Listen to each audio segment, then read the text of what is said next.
One of the more confusing parts of teaching children to read is when we see a child who can read every single word on a page correctly and they read it fluently. And yet it seems that they have no understanding at all of what they've just read. Now, why is that? Well, my name is Paul Garrison, and I'm the owner of the Lil Will Learning Company. And before I started it, I was a public school teacher for 17 years, and for 14 of those years, I ran an after-school program called the Roos Shakespeareans. And every year we took a play by William Shakespeare, and we would put together a production with live music, dancing, lighting, etc. And all of this was performed by 5th and 6th grade students. And for my work in that program, I was awarded a Jefferson Award for service to the community. And by the end of this video, I want to be able to answer that question of why is it that I can see a child who reads every word perfectly fine and fluently on the page, and yet they seem to have no understanding. They can't remember and they can't explain what they've just read. And our plan to answer this is to look at decoding, fluency, vocabulary, and comprehension, and more closely, literal comprehension, and the strategy of rereading a page, and then also the importance of background knowledge. We're also going to look at guided reading versus independent reading. And then once students do have literal comprehension down, then there's comprehension skills that go beyond that, such as inference and connecting events in the text, and also theme and lessons, and also central or main idea.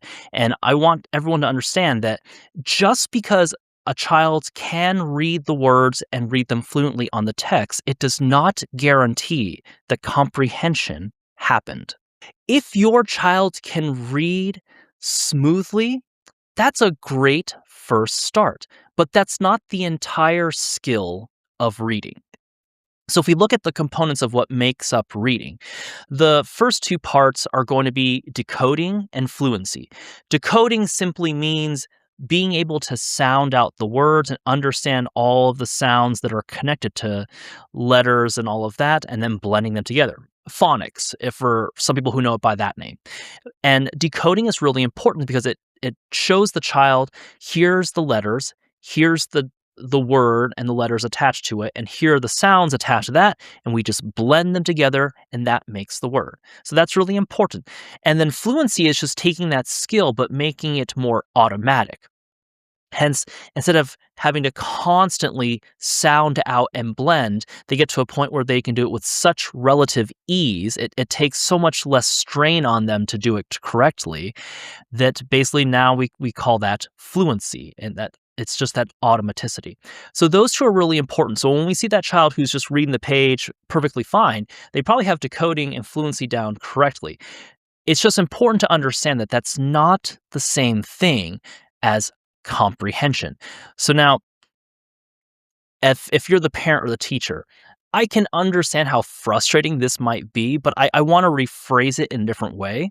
Because if they are reading that fluently at that point and they can sound out the words, that's actually a really important first start. And so don't get too frustrated with that because that actually does matter. It just means that they don't have the next few components of reading skills down, which leads to comprehension. But they are off to a good start, and so don't get too discouraged from that point. So just understand that just because they can pronounce the words and read the words correctly, it's just not the same thing as comprehension. So a student can perfectly read words and read them well.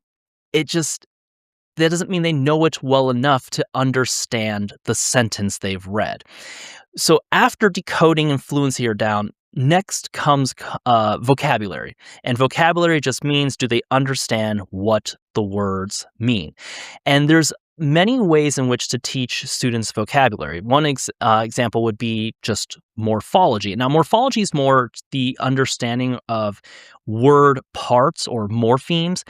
So what we mean by that is prefixes, suffixes, roots or base words, and then also word families. And so that that right there, morphology can teach a lot of words to students and what they mean just because they have a lot of shared meanings behind, especially the word families. But then we also have subject specific vocabulary. And we see this all the time where it's, let's say, history or science.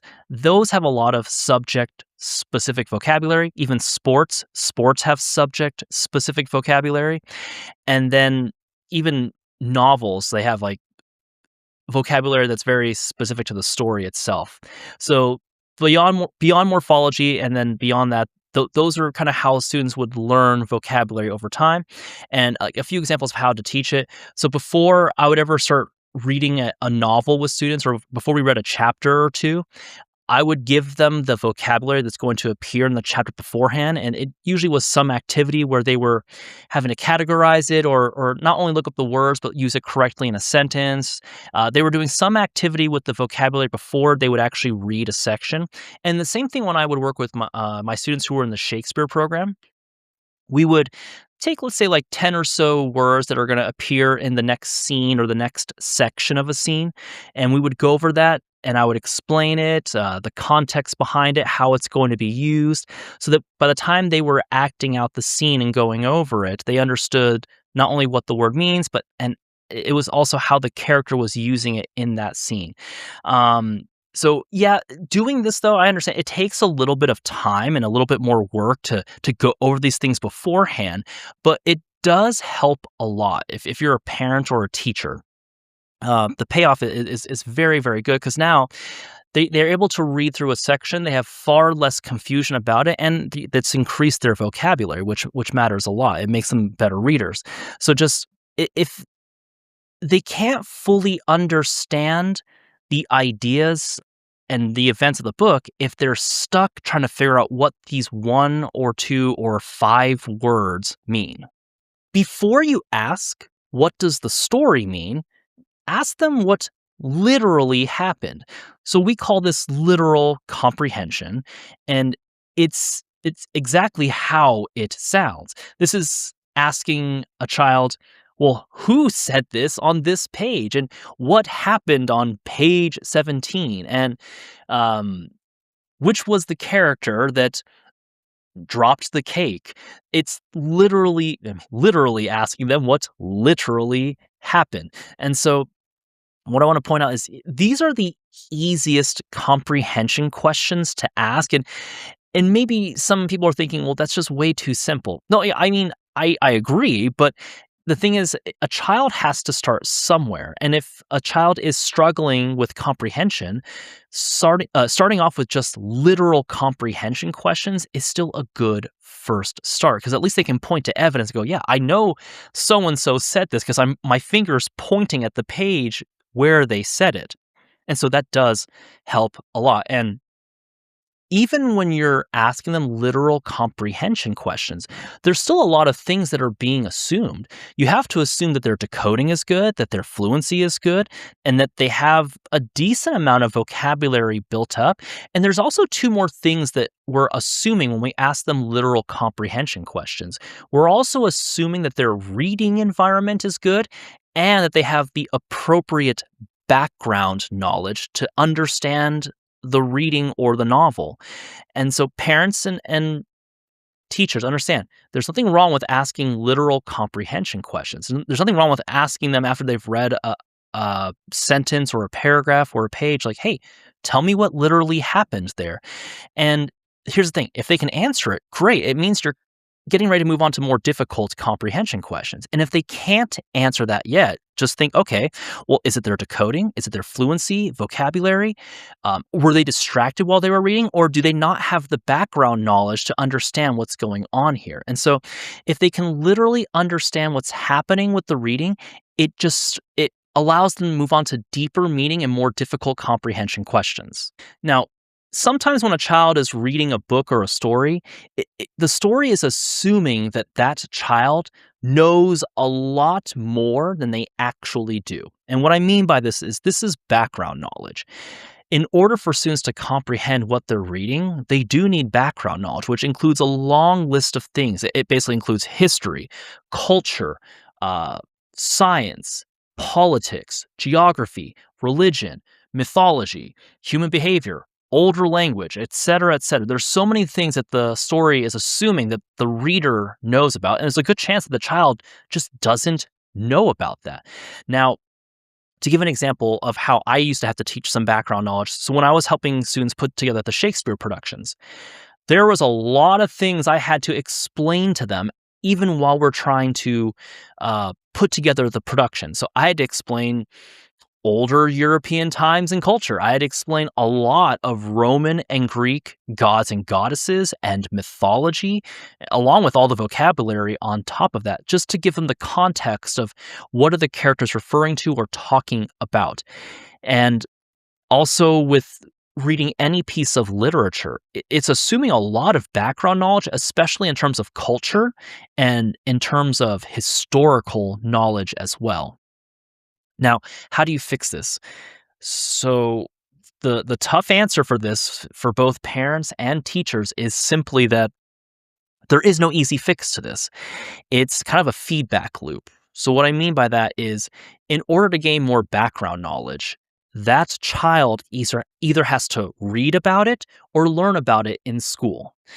And the thing is, the more they learn either through reading or through school, well, now it allows them to now read even more challenging stuff and learn about more challenging things as well, which gives them even more background knowledge, which now allows them to read even more challenging things and et cetera, et cetera. It's kind of like this perfect feedback loop. But it also kind of works the other way, where the more they don't read, the less background knowledge they have. And so hence it kind of prevents them from reading even more, which then prevents them from having an even larger pool of background knowledge. And so in order to read more, they need to understand more. But in order to understand more, they also have to read more. If children aren't understanding what they're reading, let's be honest, it might be really difficult for them to understand just because they might be in an environment where there's constant distractions. Now, there are so many skills and components at play to help a child comprehend what they're reading. But distractions throw all of those components out the window because so many components are involved. They need an environment where they can just purely focus on reading and understanding. This is where we as adults, parents, and teachers need to be very, very honest. Are we making the reading environment good enough for children so that they only have to focus on reading and comprehension? Because it just takes one distraction to throw them off from all of that. And especially if there's someone who is still trying to develop into being a better reader, a child who has struggled with reading, the more distractions makes it even worse. And here's the thing, even when they're reading, you can't really control what's going on in their head. So if they're thinking about, I know I could have made that shot at recess in basketball and I just missed it. Like everything else could be set up perfectly, and yet they're still thinking about that one thing. And what happens is if they're not focused on just reading and comprehending, they're probably just reading the words, they're not understanding it, and they're still turning the page over and over and over and over. And you might go, oh yeah, well, it seems like they're reading, yeah, but they're not comprehending. And so just here's the thing. As parents and teachers, we need to do our best to remove all distractions from the reading environment. It means no screens, no reminders or notifications. Like that stuff needs to be put away. The setting needs to be set up for purely just reading and focusing on reading. And if you're a parent at home, that might also mean that the difficult ask of removing all of your distractions as well to basically allow your child to really focus on just reading. Because again, there's so many components involved in reading comprehension happening successfully. And so that environment that we set up for them to read is a huge part of that as well. Now, I wish I had known all of these things when I was a teenager because I actually struggled with independent reading when I was at that age. Basically, when I was assigned to read a book during school and I had to take the book home, read certain chapters, come back the next day and answer some questions, I personally struggled with it a lot. And It's no surprise now that I'm older. The reason why is because I had a million and one distractions at home because truthfully, that PlayStation was not going to play itself. And other numerous things. I didn't have an environment really suited for me to focus on just reading. And also, I just really didn't have the appropriate background knowledge for a lot of the books I was reading at that time. I needed to read more to understand more and all of that. Now, contrast that though, there was one year I had an English teacher that I really enjoyed his class. And basically, what we would do is we would actually read the novel in class together. He would pause, ask us questions, allow us to discuss certain parts. And basically, he guided us along through the text. And I did much better in that way. Now, this is kind of an important reminder to, I guess, both parents and teachers that um, there's times where we might ask a student or a child to read something completely independently, and then they struggle with it, and then we might jump to the conclusion of, oh, see, well, they're not reading well, they're not comprehending well. What do I do? And the truth is, they actually might be perfectly capable, but they just might need some guidance along the way. Maybe to help guide them along to fill in the lack of background knowledge or to explain some certain vocabulary. I know it helped with me a lot, and it's something that I ended up using when I became a teacher with my class. We would read together as a class, we would stop to discuss and go over certain parts in more detail, to go back to previous parts of the novel and explore that again and see if it made more sense now. So just know that just because they couldn't do it independently at first, it doesn't mean that they're not capable. In fact, to quote the Beatles, I get by with little help from my friends. Now, your child might be able to read for hours and hours on end, silently and independently, but that does not mean that comprehension happened. So here's the thing, I don't want to attack silent reading too much because silent reading can be valuable, but only once all of the other skills and components are in place. And as a reminder of that, we're talking about decoding, fluency, vocabulary. Is the reading environment set up for them? Do they have the appropriate background knowledge? And can they answer some literal comprehension questions at that point?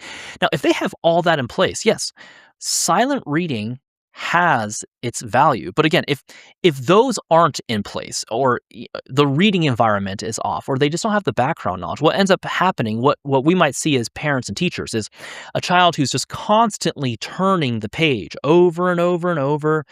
They look very, very focused. That little wrinkle right there, just they're just reading. Or maybe it's a blank stare for some kids, and it looks like it, but they're not comprehending at all because maybe they were stuck on a word just 5 pages ago, or they have no idea about the history of the Civil War to that point.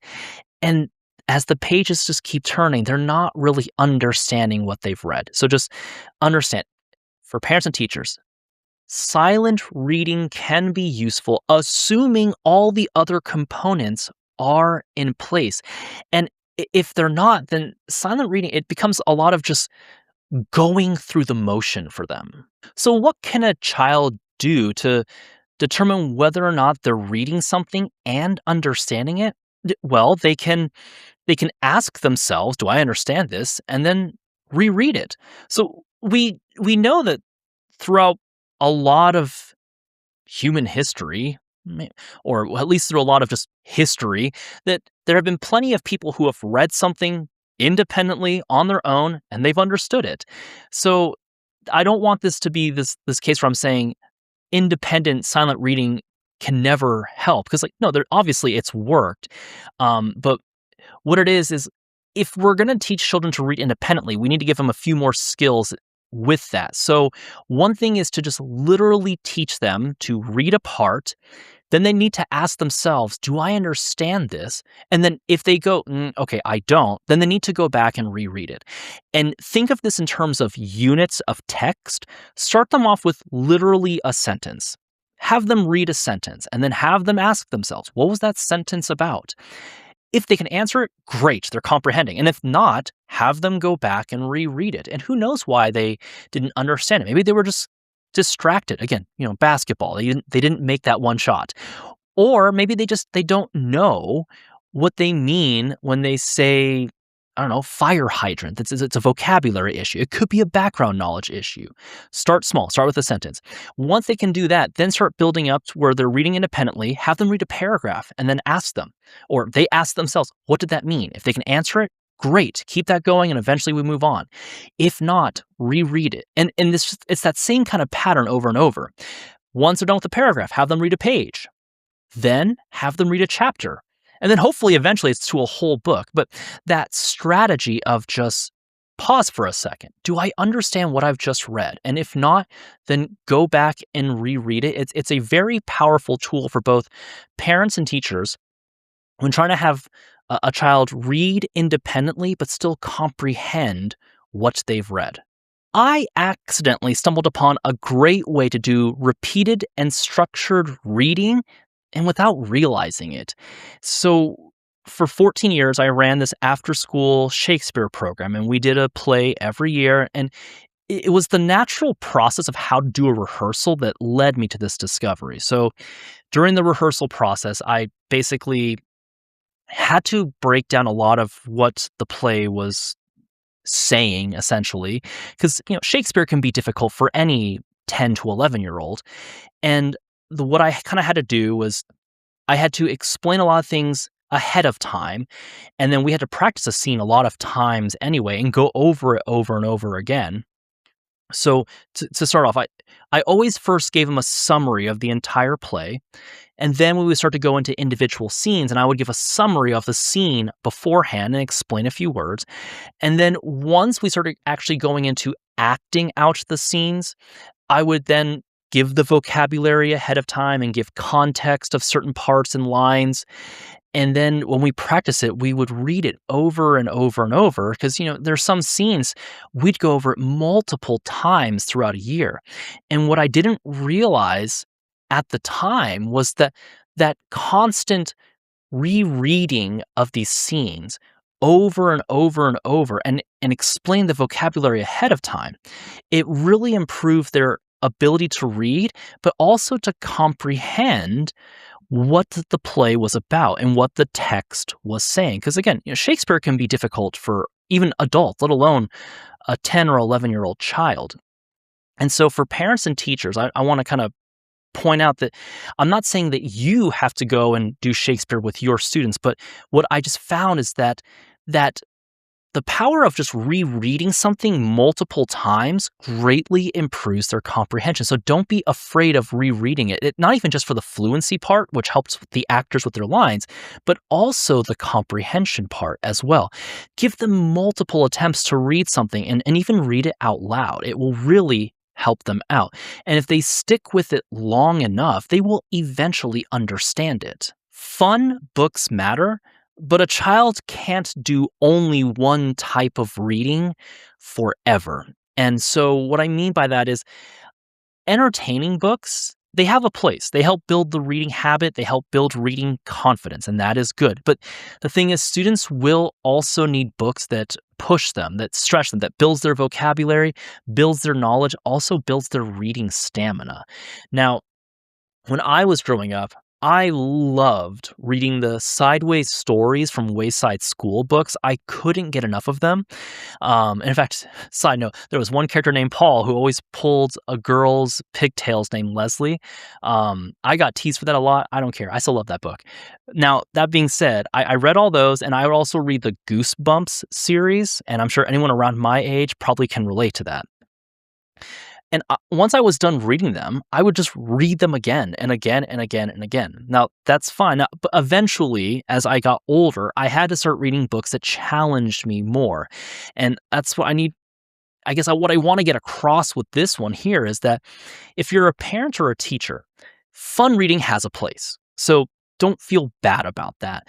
But we also need to choose books that challenge them as well. So it's not really choosing whether they should read fun books or challenging books. The answer is both. Both matter.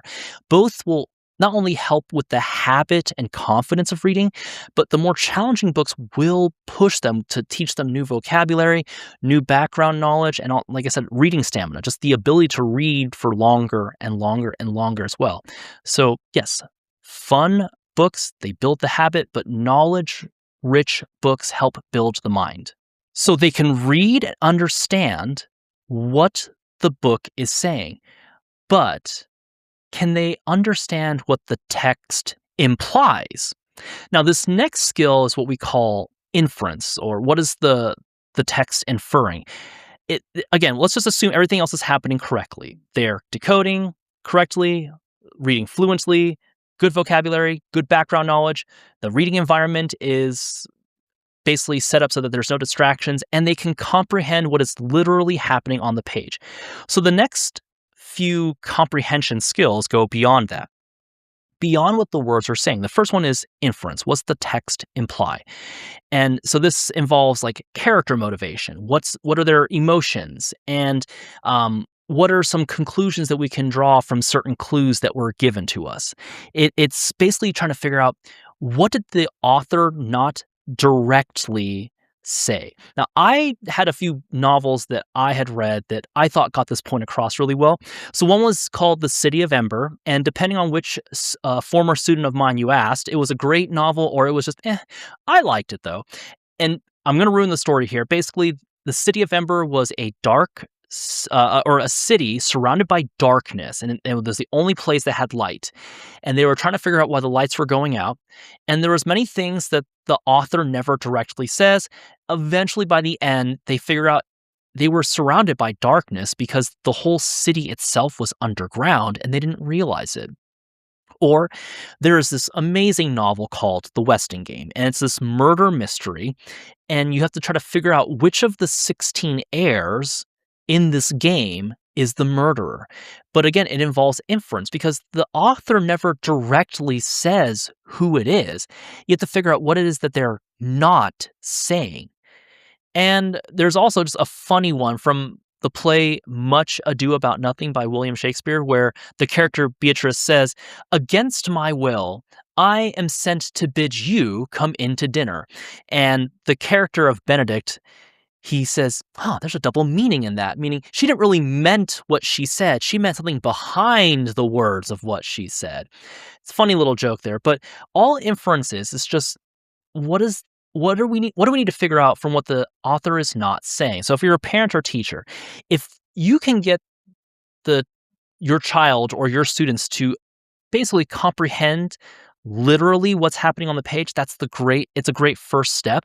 But now start to ask them things like, well, what's the character's emotions right now? Or what are their motivations? Why do they feel that way? That starts to help build the skill of inference. And if they can figure out what the author is not directly saying, it opens up whole worlds for them. Now, a child might be able to understand all the individual pieces, but can they see how all those pieces fit together? So this is about connecting certain events in the text, and this is cause and effect, sequencing the story, finding problems and then the solutions to them, comparing and contrasting either characters, so on and so forth, how events lead to another, how a character changes over time. And one of my favorite novels to help teach this concept was The Outsiders by S.E. Hinton. And if you've never read The Outsiders yet, you're missing out. You really should read it. And it's a wonderful novel, but there's a lot of things that go on in that story that help students see small events in the story and then connect them together to see a bigger picture behind it. So for example, if I ask, well, why did these two characters run away? They can name all the events that led up to it. Or what events lead to the rumble? Same thing. They can name all the events that lead up to it. Or how could all of these issues have been avoided? And they have to think backwards, like, well, what were the events that led up to these issues, and which one could they have avoided? Or compare the Curtis brothers. How are the three of them different? Or compare the Greasers to the Sosha. So it's a really good novel for teaching about all these individual events and parts of the story and seeing how they all connect together, basically. And what I would also do is, not only doing that with books, try to do that with movies or like a play or a show. Just start to ask them, like, hey, how do all these events connect together? It starts to help build that skill in them. And if they can fit all of those pieces together, they can start to see how the bigger picture that is being shown to them. Now, if they can understand everything they read, that's great. But do they understand what matters most? So we would call this the main idea, the central idea, how to summarize something. And it's important because it helps students distinguish between important details versus minor details, and basically explaining what a section is really about.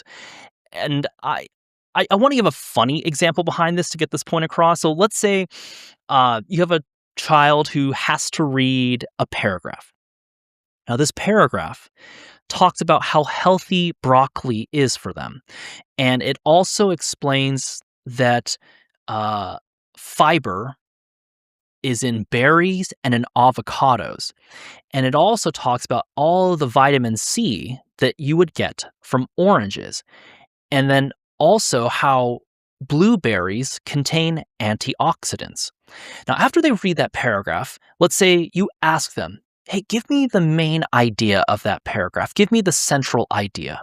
And then that child goes on to say that broccoli is healthy for you and that um, avocados and berries have a lot of fiber and that oranges contain a lot of vitamin C and that blueberries have antioxidants. Now, you're probably banging your head against the wall going, yes, that's accurate and that's true, but that's not what I meant. And so you might say something along the lines of, no, you have to explain what it means, but like you only get a sentence or, even better, you only get 5 words to explain it. And that would be the skill of summarizing or basically finding the central or main idea. And with that, you hope they say, the central or main idea of this paragraph is that fruits and vegetables are healthy for you. So with that silly example in mind, just understand it. What this does, if you're a parent or a teacher, is by being able to find the main idea, it means that they can move on from what exactly is being explained to them, and then they can go from there to actually explaining what the text means. And a child or a student can remember all of the details, and yet somehow they will still miss the point. Now, the final boss of comprehension is if a child can understand the larger meaning or what an author is trying to do with their story or text. Now, we would call this the theme or the author's purpose. What is their tone? What symbolism are they using? Is there a lesson or message or point of view behind this? Now, these are tough to teach because it even goes beyond inference, right? It's never fully explained unless, well, there's one example where I can think of where it's explained, but it's what's the author trying to accomplish behind this? Now, the one example I always share with students to really get that point across is the novel The Adventures of Tom Sawyer by Mark Twain. And the reason why is because Mark Twain tells the readers very early on before the story begins, he says, I wrote this story not only for children to enjoy, but it's also to remind adults of what they were like when they were kids. And so as the students are reading the novel and they're reading about all the crazy things that both Tom and Huck get themselves into, it's as an adult, it is still, you almost know in the back of your head, Mark Twain saying, and this is what you were like as a kid. You just forgot. And so whenever I used to teach students that, I always say, remember, Mark Twain even told us that the main purpose of this book is to remind adults of what they were like as kids. So whenever you hear adults go, when I was that age and we didn't do things like that, I always go, it's a lie. They probably got into crazy things as well. And that's a really good way to get this one across about theme, author's purpose, etc. And another one is I read a novel with them called The Phantom Tollbooth, and Milo doesn't know why they have to learn all these things, but by the end he realizes the main message behind the novel is here's why we learn, and we may not understand it then, but it leads to better things. Or even The Great Gildy Hopkins, where at the end the main lesson to learn is, well, what exactly is family and why is family important? And the truth is, parents and teachers, if you can help your child or your students get to this level of comprehension, well, and honestly, congratulations, because at this point, you're probably no longer asking, why is it that my child can read the words and not understand? So, if your child can read the words and not understand what the text means, or they can't explain it back, you can't assume it's just one problem. It could be decoding. It could be fluency, vocabulary. Maybe they just literally don't know how to comprehend yet. It could be their reading environment. It could be that they don't have the appropriate background knowledge yet. Whatever it may be, it's never just one problem. So ask yourself, like as a checklist, what could it be out of all of these here? But then once they can understand things literally, like explain what's happening on this page, then have them grow from there. Can they infer? Meaning, can they understand something about what the author is not directly saying? Can they connect events of the text together? Can they summarize and understand the main idea or the central idea? And then from there, can they understand what's the author's theme? What's their purpose here? What are they trying to teach me? What lesson are they trying to teach me here? And those are all important skills to make students better and better readers.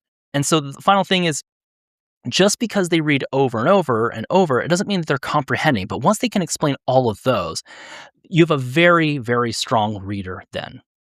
Thanks for watching. Thanks for listening.